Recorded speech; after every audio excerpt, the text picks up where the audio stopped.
Szanowni Państwo, ponieważ tu pani dyrektor mnie pięknie przedstawiła, bardzo dziękuję, to ja nie będę się rozlekać na swój temat. Przeczytam opowiadanie od razu, tak wspomnienia moje z dzieciństwa o moim dziadku świętej pamięci, który był moją taką inspiracją. Tytuł opowiadania miał brzmieć Mój dziadek i ja, ale ponieważ jak pisałam opowiadanie, to akurat w tym czasie chorwacki nacjonalista muzyki rockowej Marko Perković-Thompson zatytułował swoją piosenkę, która też nawiązuje do nacjonalizmu i do jego dziadka, do czasu jego dziadka, zatytułował też jako Mój dziadek i ja. A on śpiewał piosenki antyserbskie i jakoś tak nie wiedziałam, co zrobić. Ukradł mi pomysł.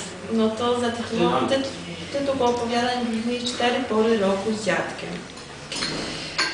Pisałam go w Polsce dla kwartalnika artystycznego jeszcze 6-7 lat temu, już nie pamiętam, ale w końcu go nie opublikowali dopiero później na Kancie. Wtedy opublikowali moje rozprawy o Różewiczu w kwartalniku artystycznym. A dziadek był za długi. Nie było już miejsca w czasopiśmie. Także zacznę od wspomnień od mojej Dalmacji, o dzieciństwie. Widzę, że Państwo jesteście, większość z Państwa pewnie już są dziadkami, także myślę, że opowiadanie zainteresuje. Także 4 pory roku dziadka. Jesienią mój dziadek lubił przychodzić po mnie pod koniec ostatniej lekcji.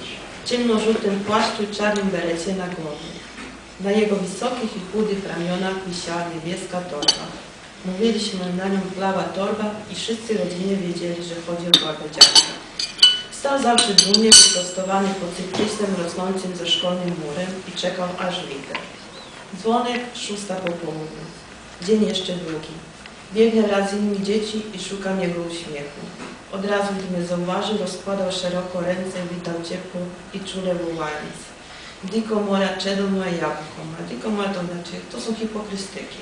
Czyli tam dziecko moje, słońce moje, milu moja, jabłuszko moje i tak dalej. Obejmował mocno i podnosił w górę. Wszyscy patrzyli na nas. Byłam dumna i szczęśliwa.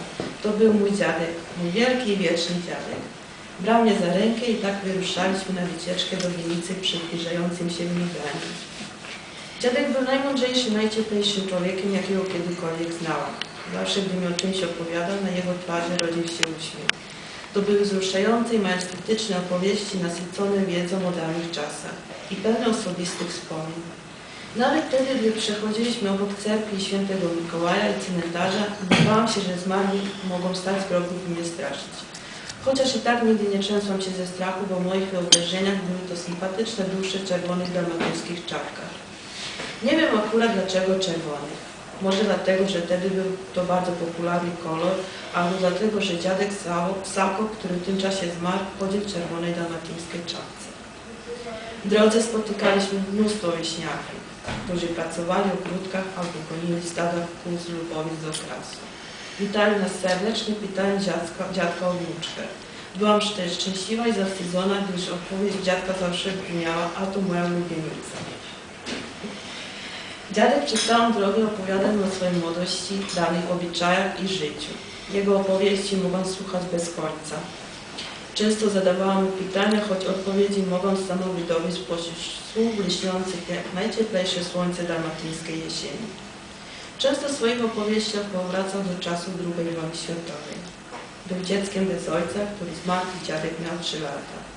Umarł w miejskim szpitalu. Potem go pochowano na szpitalnym cmentarzu. Niestety jego grób nie był zaznaczony. Dziadek przez całe swoje życie cierpiał z tego powodu. Ukrywał ten ból przede mną. Często, gdy zachodziłam do jego domu, tylko otwierałam drzwi od kuchni i patrzyłam na smutnego dziadka, który już wtedy trzymał rękę na sercu.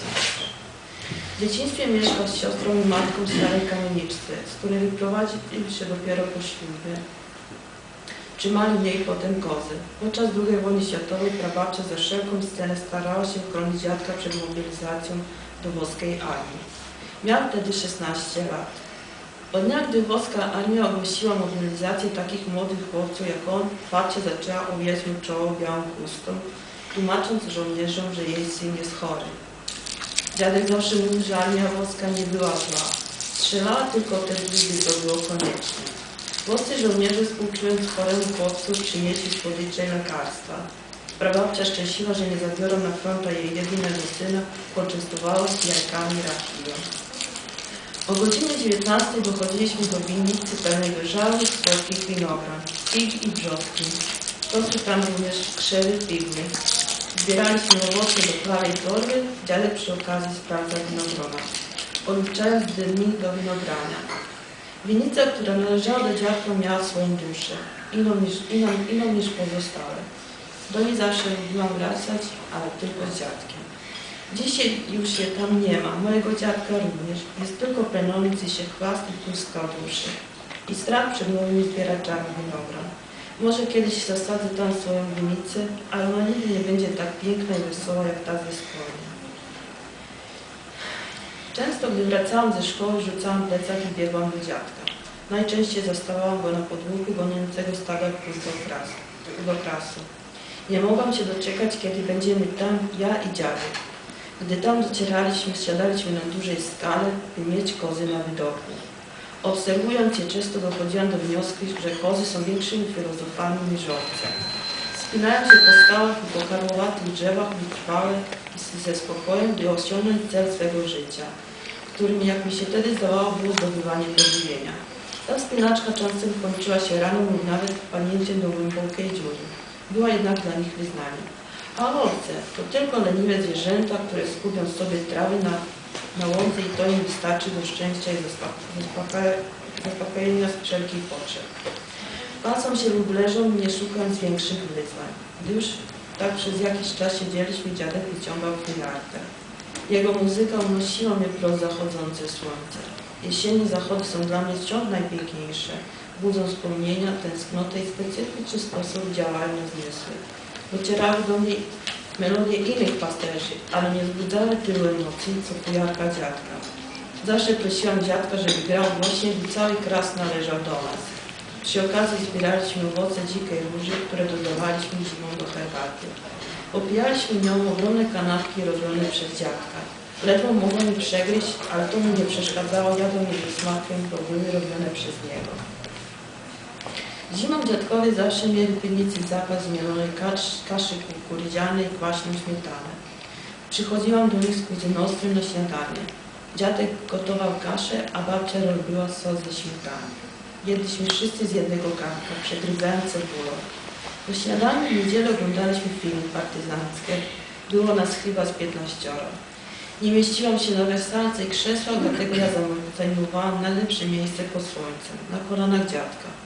Zawsze też najdłużej zostawałam. Oglądałam z dziadkiem programy dokumentalne związane z życiem towarzysza Tito. Często to były retrospektywy. Dziadek z babcią mieli na ścianie jego portret, chociaż to dziadek właśnie był pierwszą osobą, z którą chodziłam do cerkwi. To on mnie nauczył pacierzy. Z ojcem byłam pierwszy raz w cerkwi dopiero 10 lat temu. Był zdziwiony, że klękam przed ołtarzem i całuję podłogę, gdy on, były tytowiec, nigdy nie klęka. Lubiłam Wigilię dziadka. W starej kamieniście dziadek wędliny palił wigilijne drzewo, które po świętach zanosił do winnicy, by winogrona dobrze rodziły jesieni. Kiedyś dziadek w Wigilię budował kamienne ogrodzenie, kilkaset metrów od domu. Przed kolacją wigilijną babcia wysyłała mi po niego. Pobiegłam i powiedziałam, żeby przyszedł na kolację, ale dopiero wtedy, jak zbudujemy mur. Podnosiłam małe kamiki i budowaliśmy ten mur razem. Dziadek wspominał o tym do końca swojego życia. Boże Narodzenie u dziadka było obchodzone bardziej uroczyście niż w domu. Dziadek zawsze sprzeciwiał się, gdy ojciec wyciągał mnie z cerkwi, a ja byłam pod jego opieką. Czasem ojciec był na tyle uparty, że musiałam opuścić cerkiew przed północą, co zawsze kończyło się strasznym płaczem. Po nabożeństwie pop rzucał byłym dzieciom cukierki, migdały i orzechy. Nawet gdy nie zdążyłam nic zebrać, dziadek następnego dnia miał dla mnie pełne kieszenie słodyczy. Zimą, gdy padał śnieg, w Dalmacji pada rzadko, chodziliśmy z dziadkiem nad wysuszoną rzekę w Tuducie i tam pasiliśmy stado. Nad rzeką rósł dębowy las, z którego spadało mnóstwo żołędzi. Siedzieliśmy i paliliśmy ognisko, czekając, aż kozy pozbierają parę rzeczy.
Polowanie na garki.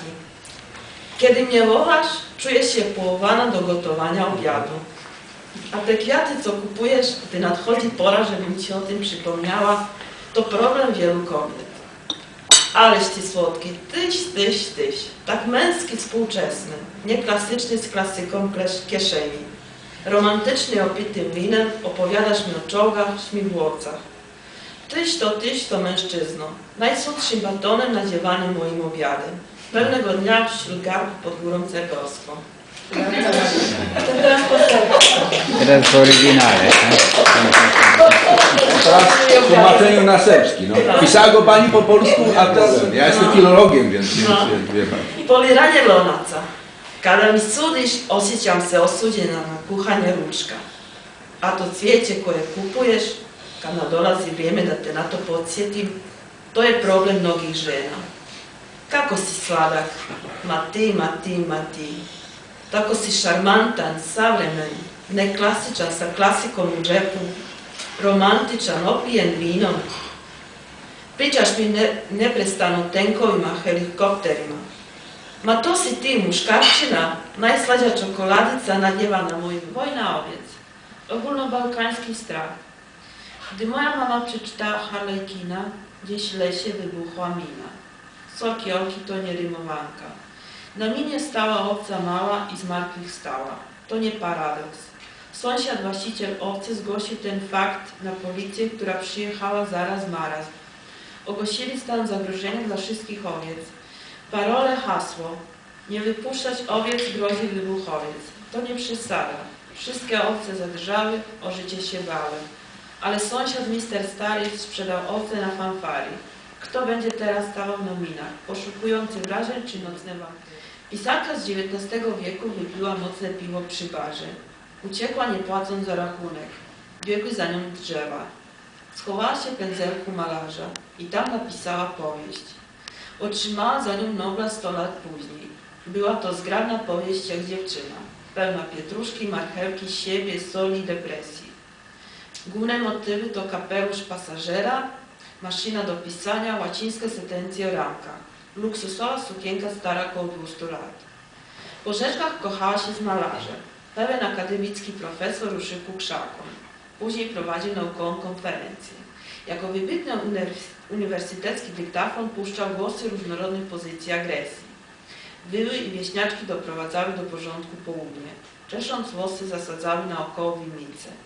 Po kilku latach winiarz zrobił dobre wino. Wyrosły z niego dzieci. Pisarka zmęczona wiatrem ciał po prostu umarła.